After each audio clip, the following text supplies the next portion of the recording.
Hey everybody, and welcome to episode number 12 Wow. of Life Lean In, where we are leaning in, we're growing. Nobody's perfect. Right. We're all in process, and we're learning, growing, and leaning in. And it's Love Week. Yeah, So, happy man, we have Valentine's Day. candies for all of you who subscribe. And for myself. And for yourself. So since it is Love Week, I brought the love of my life, Kelsey, my bride, my wife. She's been on before. She's obviously awesome. And you. today we are diving into relationship questions. Over the past several weeks, we've been receiving questions from so many people I'm still chewing. about relationships. And so it's all right. Chocolate, Just it's keep good. going. Whether it's dating relationships or marriage relationships, parenting, all those types of things. And so we're just going to dive right into some of the questions that were given to us. And we hope that it's helpful for you, that we can give you some maybe practical handles and practical tips on how to navigate some of these relational dynamics as we go into Love Week. Yeah, and we're still learning alongside you guys wow, the chocolate. A lot of these things. Yes.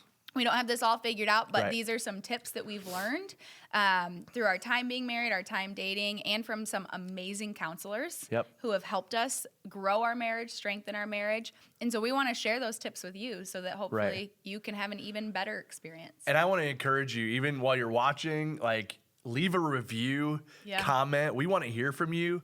Man, if you even have a question and you want to send it to us, we'd be happy. We'd be happy to answer that, even if it's in a next Life Lean In that we do in the future, or even get to you on a personal level. We'd love to be able to do that. So, but let's dive in to these questions. The first question is, how do you communicate without, or maybe even the right word for it, how do you have an argument without letting your emotions kind of overpower the discussion? Yeah, that's a great question, because we are all emotional human beings. Yes. And I think this actually was a really hard thing for me to figure out starting off because Dan and I are both very passionate people. So we've never really had a passive argument. When she says passionate, the way I like to put it is we can go from 0 to 60 in anger or defensiveness, those types of emotions. We can go from 0 to 60 quickly. Yeah. And both of us are like that. Right. And, at first as a woman, I want problems solved immediately. I had always been taught the verse, don't let the sun go down on your anger. And so it was we got to fix this right now. Because if we go to bed mad, then we're sinning. And later I learned that the verse doesn't necessarily mean that night. It means don't let anger, bitterness settle in your heart. And Dan, if I try to make him fix something right away, he needs time. And ultimately, I need time too, because we both need to let the Holy Spirit do what only he can do. So we found that if we can stop, if we can pray, and then if we can invite God into the conversation, it's going to be so much better. And even if that means saying we're going to take a break and we're going to come back to this tomorrow. Now, I don't know if you know this or not, but a typical woman is not the fixer. Usually that's the guy. The guy wants to fix it and move on. Oh, yeah, that's Typically, true. women, they want to be heard. They want to talk about it. They want to, and that's what you want. Mm-hmm. You don't necessarily, you would like to talk about it and hash it out. Right now. And you want to talk about it right now. And so what we've learned is when you talk about letting the emotions overpower the actual conversation, if you are like us, and you can even have a physiological response. You can, man, when the tension starts to rise and you can literally feel panic or fear or anger, it just rises up in you. Like I said, we can go from 0 to 60 in that mode. We learned quickly, especially for me, I need to let that part of Dan go. I need that part of the reactionary, angry, defensive, whatever that is. I need to let that side of me in a sense, die before we have this conversation. And so what we learned early on in marriage through the help of a counselor is that I need what I call Holy Spirit time. Like Right. I need God to deal with my emotions, to really come to terms with how I'm seeing, because I'm not seeing clearly. Right. I'm seeing rage. Yeah. I'm seeing red. I'm seeing the issues. Or then we begin to go, well, you did this and you did that. And man, I remember that time, and you Yeah, hold on just to it. And throwing punches. it's not helpful. Right. And so, man, you gotta have that time to really process, like, man, what did I do in this situation? And how is she receiving it? And man, what does God actually want me to do in this situation? And really allow God his time Right. to do a work to overcome the emotions Right. that can overpower the conversation. For sure. So I That's think good. the biggest thing is you got to take that time Take if the you time. need it, and you got to be able to communicate that. Yeah. Because I think that was our problem up front, was you wanted to just let's go, Right. let's do it, and you didn't want to give me that time, which caused more issues. And so we've had to communicate that, we've had to talk about that. It's a good question, though. That's a great question. And we're going to be here for 2 hours if we spend that long on every question. no. So we'll try to speed it up. Second question. Oof. When dating, how do you stay away from sexual temptations? Now, for some of you who watch this, you might think, well, what does that even mean? The people like us who follow Jesus, there is a way that he sees relationships, and there's an order to them. And so the Bible talks about having one husband, one wife, committed to each other, and that you are to not have sex Outside before of marriage. Right. And so what do we do in a culture that's like, just do it, just Right. do what you want to do, Try it be out free, first so like you can make sure. how am I even gonna know, and whatever, like. Yeah, I think a lot of times people spend a long time talking around this topic, and I think that it's almost because we don't want to actually implement what we know needs to be implemented. Because I actually think if we would take these steps, it's a lot quicker of a conversation than it needs to be, honestly. Yeah. I think there's some pretty black and white ways to go about it, and I say this having experience from the other side. Yeah. And from not doing this before and seeing the damage that brought on my life. So know that there is grace. And if Yeah. you've been there before, God offers his redemptive power that you can come back from that and start today. So I want to encourage you in that, where you can start over. From this day, we can start. And here's some really practical tips. 1, stay in public. Yeah. It's pretty obvious that you're probably not going to fall into that trap. Hopefully. You're not gonna do sexual things around Yeah. other people in public Right. settings, right? Right. We hope. Yeah. The other one, make a decision now. So have that conversation with the person you're dating. Yeah. This is my rule. This is where I want to stay. Don't tempt yourself now with a decision. Don't let yourself be tempted tomorrow with a decision that could be made today. Right. So don't wait until you're falling in that trap to say, "Oh, wait, we probably need to do this." No, set those boundaries now. And the way I like to think about that, there's a couple things. One, you need to know first and foremost, and we believe this, that God wants the best for you. Like, I think sometimes we think, man, God is just this cosmic killjoy. Yeah. He just wants to crush my life and whatever. No, he actually wants what's best for us. And it's actually some of these things that we get into, whether it's sexual temptation and doing things out of order, that gets us into more problems. Right. They complicate our life more than, Yeah. Because when we put ourselves out there to that man or to that woman, and then they're not committed to us, Yeah. it crushes us. It crushes us. Or even if you have a baby outside of marriage, like Yeah. It just that opens complicates things. Yeah, and it leaves a crack for Satan to do so many things that if you would just stop that right now, then Satan can't even mess with you on that level. And what you need to hear from us big time is, if you've been there and done that, Right. there's no shame, no guilt. Our big phrase is from this day forward. Yep. Man, let's change. Let's tweak it. Let's make some decisions to go after God's best for our life because it is better. Yeah, and I'm going to touch on something that's uncomfortable for me because if you guys don't know me, this topic is like very far out of, because I'm like 12. She's kind of like, so it just makes me really maturity level 12. Yep. Yeah, it's fine.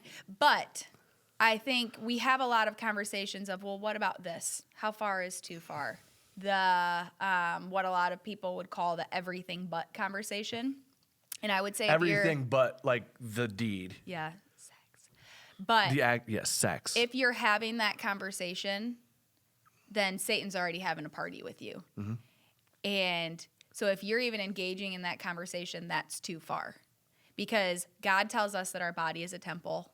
And the reason that he gives these guidelines, if you would, to a happy and healthy marriage is like what Dan said, for your best interest. Mm-hmm. So don't even open that door. Don't even open that window. That's where I see the everything but. Yeah. You know, that's the window that Satan can then still get through. So close that off while you can. And when you're dating, man, you've got to have these principles and these things that you want for your life.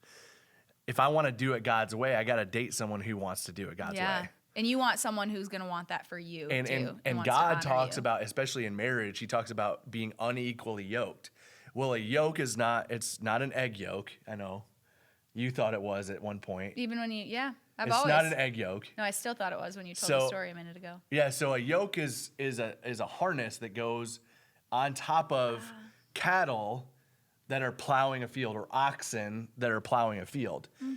And to get straight lines, they have to be equally yoked, pulling in the same direction, going towards the same goal. Learn something new every day. If you have different goals in your relationship, if you have expectation over here or expectation over here, man, you're just going to go in circles. Or if you have one person that's pulling all the weight, you're just going to go in circles. You're literally not going anywhere. Right. So God designed this thing, marriage especially, to go in the same direction with power and trajectory and just to be able to produce something great with your life. Yeah. That's why it's so powerful to be equally yoked spiritually. Not eggs. Not eggs yokes, but oxen yoke.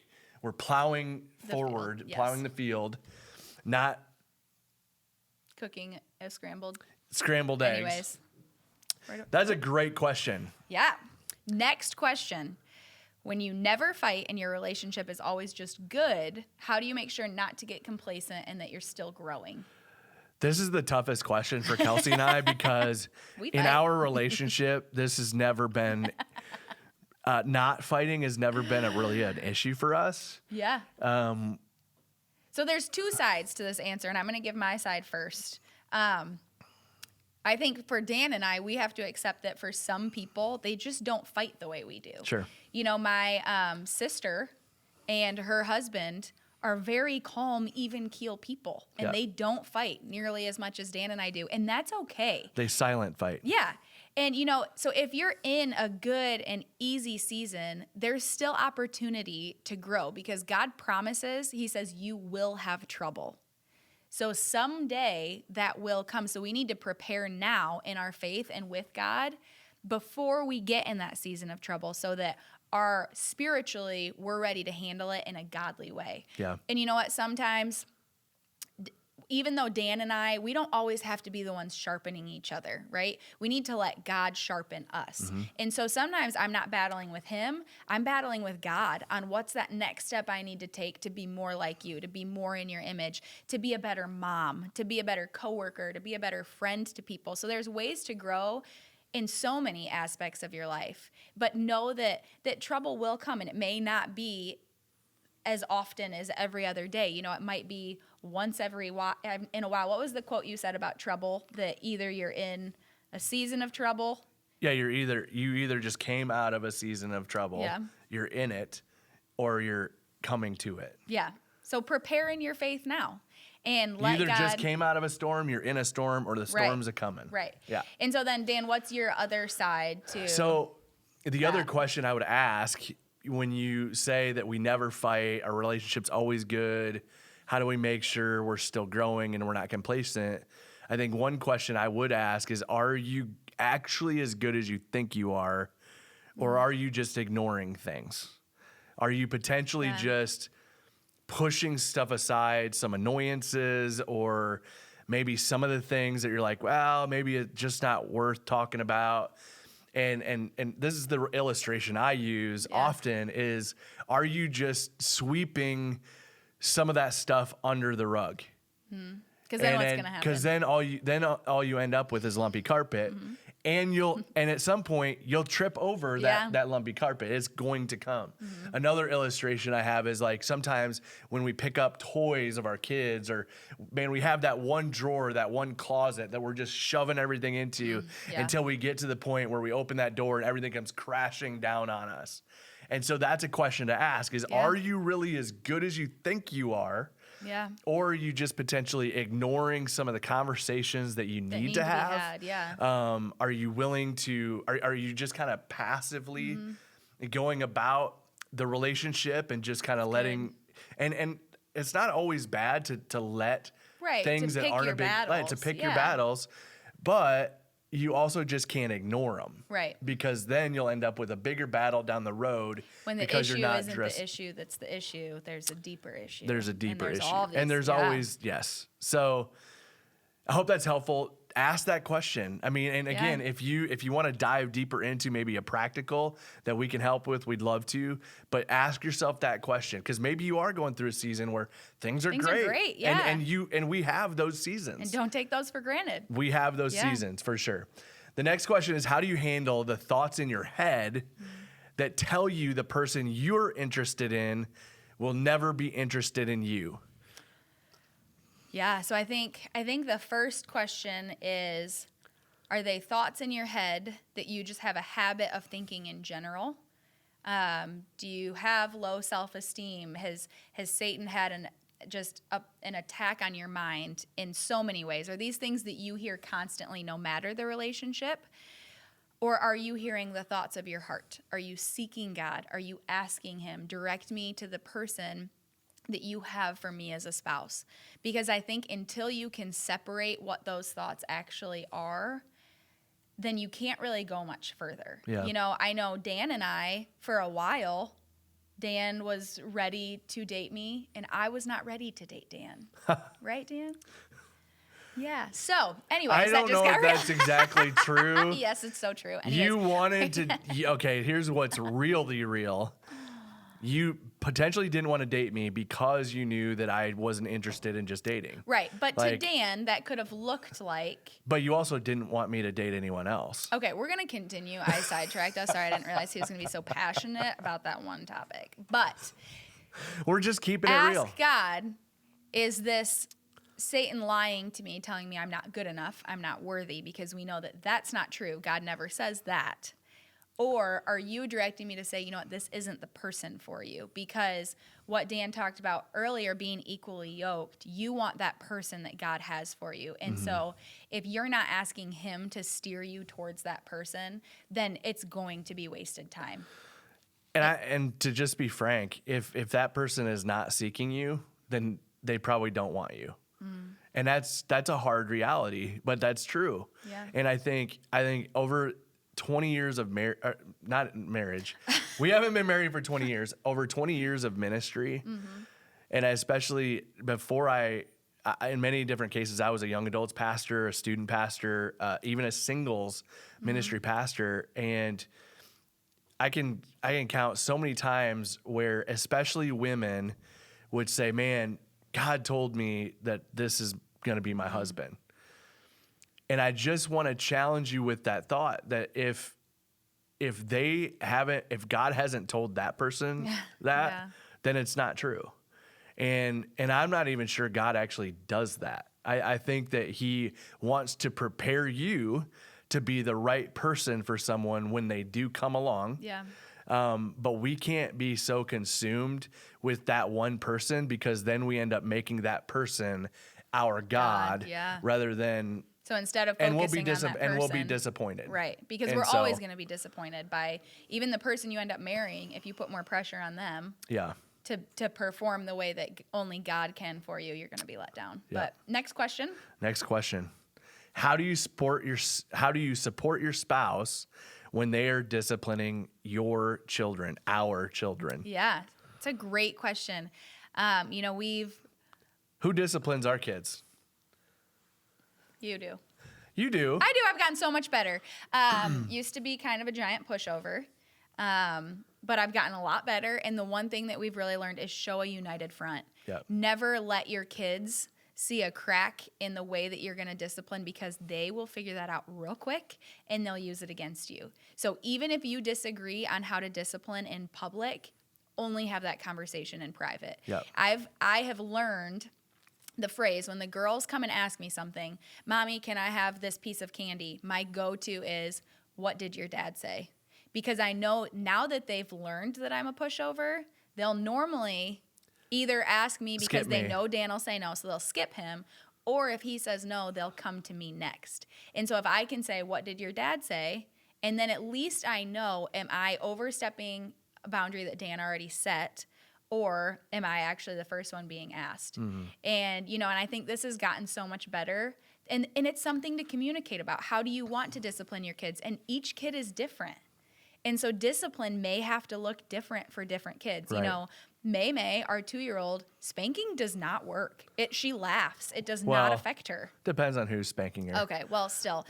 She needs Harper. If she gets spanked, she cries and has to go to her room. It's different for a toddler each kid. with a diaper on, you can't just tap them because they don't even feel that. Okay, we're not going to have this conversation right now. But I will also say in that regard that something Kelsey and I have talked a lot about is follow through. Mm-hmm.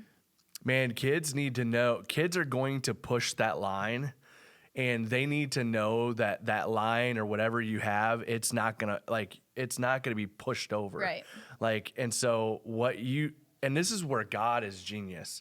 God always follows through with what he says and what he does. He always follows through, and he disciplines his kids. Why? Because he loves them. Loves them, yeah. And so when you discipline your kids is because you know that there's a better course for them to take. Mm-hmm. When we say no to our kids on candy at night, it's because we want them to go to sleep, and because we know it's sleep. And we want it. Let's be honest, we want to sleep. So there's things that we have to be united on, but discipline, it's so crucial to follow through. And so it's you can't just lob all these threats. I'm going to do this, I'm going to do that, and then never follow through, because then your kids know that they can do whatever they want, and you're never going to actually follow through. For sure. So that's the important thing. Yeah. The last question that we have for you today is, if you've been through a divorce, what does God want for my future? What does he say about getting married again? Mm-hmm. You starting this one, or am I? So we're going to go back to a statement that we said earlier, and that's this. God is for you, and he loves you unconditionally. From this day forward. And from this day forward is such a crucial phrase for you to get in your head, because the past is gone. Mm-hmm. You can't change the past. Right. You can change the future. And God is a God of redemption. He's a God of forgiveness. Mm-hmm. I do want to make very clear, though, that in Scripture it says that God hates divorce. Right. Now, I want to say very clearly why God hates divorce. He doesn't hate you. He doesn't hate you as a person. He doesn't hate your spouse. He hates the calamity that divorce causes. Yeah. He hates that you hurt. He hates that you're going through this pain. He hates that you're going through this separation. He hates the collateral damage that happens with potentially your kids and your family and all that kind of stuff. He hates the divorce because it's better if you're together. Right. And I would say, honestly, most divorce happens because we don't do our due diligence before we get married. And so that's what's so crucial about spiritually in our marriage. By making sure that we are unequally yoked, making sure we're with the right people who have the same standards of life, standards of living, pursuing God, pursuing, being pure in our relationship. And it's that we're committed to that together. Right. Not here, we're going that way and this person's going that way. Yeah. If we can get it right during our dating life, I think it sets us up for success in our married life. But if we're divorced, what now? I think There's a reason why God sent his one and only son to die on the cross. And it's because he didn't want us to spend our entire lives hanging ourselves on crosses for the sins that we've made. And so if we keep punishing ourselves for our past sins, that's denying what Jesus did for us. Right. We're not laying it at his feet and accepting the power of the cross. So if you've been through a divorce, if you've been hurt, if you've been the one who's caused the hurt, like Dan said, from this day forward, God wants us to lay it at the feet of his son and then to experience the transformative power of Jesus. And so that doesn't mean going back into the same cycle we were in before. Mm-hmm. That means doing things differently. That means partnering with Jesus through our entire relationship and, and seeking that person that God has for us. But do I believe that he wants the best future for you, and that may be in another spouse? 100%. And you can't, and we've had this conversation many times, don't ever use divorce in your marriage. Like, don't just lob that out flippantly, because I think that's also that Satan, our enemy, wants us to be divided. Right. He wants to tear us apart. He's going to do everything he can. Marriage is a mirror of our relationship with God. Right. And so it's one of the greatest institutions that God ever instilled into humanity.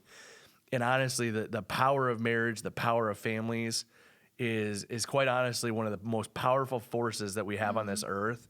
And Satan is doing everything he can to tear it apart and to destroy it. So even if you're sitting here right now and listening and watching and you're thinking, man, we've been on the verge, don't quit. Yeah. Keep fighting. Not fighting each other, but fighting for each other. And for your relationship. And for your relationship. And man, and part of that means that you're going to have to try. One of the first things you'll learn when you're married is how selfish you are. Yeah.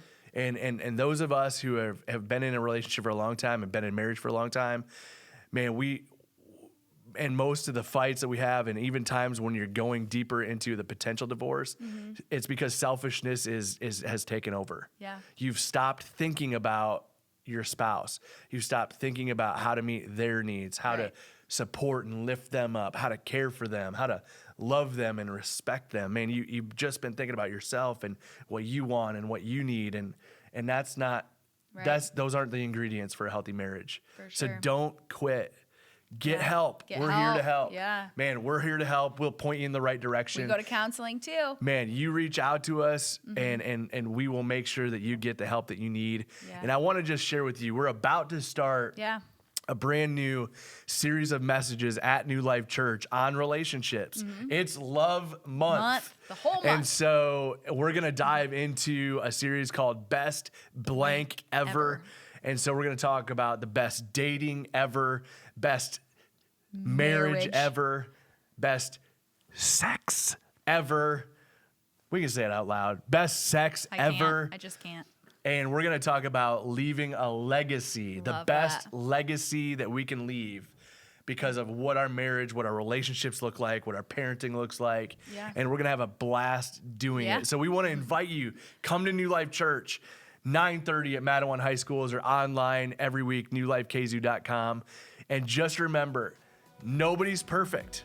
We are all in process. Yeah. So never stop learning, never stop growing, and keep leaning in. Real quick, if you like this, if it was helpful, subscribe, share this with a friend. Yeah. And we can't wait. Next week, we have a special guest. 2 special guests. Yep. We have Coach Tim Lester, the head coach of Western Michigan University's football team, and his wonderful wife, Dawn. So you don't want to miss it. So subscribe, share this with a friend. It's going to be a blast. Keep learning, keep growing, and keep leaning in.